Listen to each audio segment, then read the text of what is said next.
Un homme pris au piège, le courant de cette rivière pourrait lui être fatal.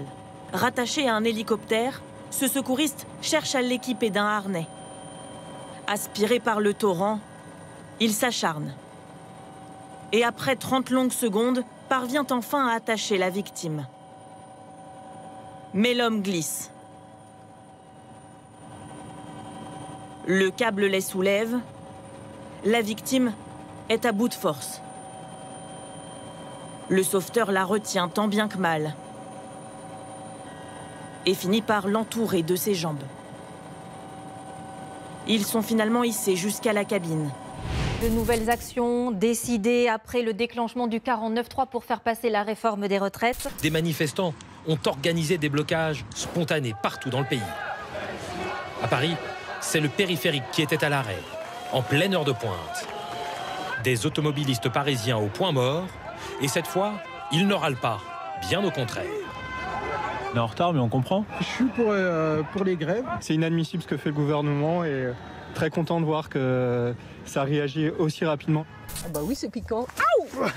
Et vos journaux régionaux sont nombreux à titrer sur cette actualité. La fièvre monte à 49.3, dit le Courrier Picard.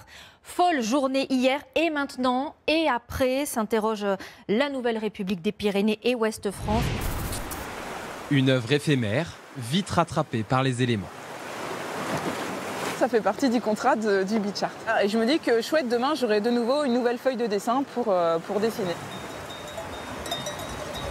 Dans la vallée de l'Argile, en Gironde, vous n'imaginez pas comment des artistes travaillent encore aujourd'hui à l'ancienne.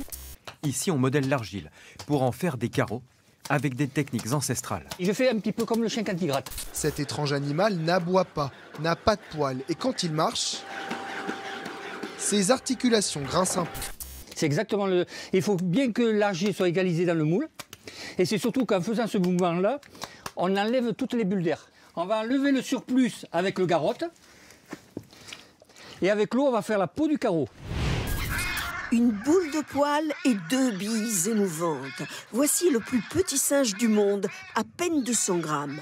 Ce Ouistiti pygmée et ses cousins, les Ouistiti de Geoffroy, font partie des rares spécimens encore en vie sur Terre. Nous allons faire usage de la force. Au même moment, au sud de la capitale, l'ambiance était électrique devant cet incinérateur bloqué depuis 10 jours. Les forces de l'ordre ont dû utiliser la force pour déloger les employés grévistes. C'est apaisant, les couleurs m'apaisent. Et je pense qu'elles apaisent tout le monde. Avec les perce-neige, c'est les premières des fleurs qui apparaissent pour le printemps.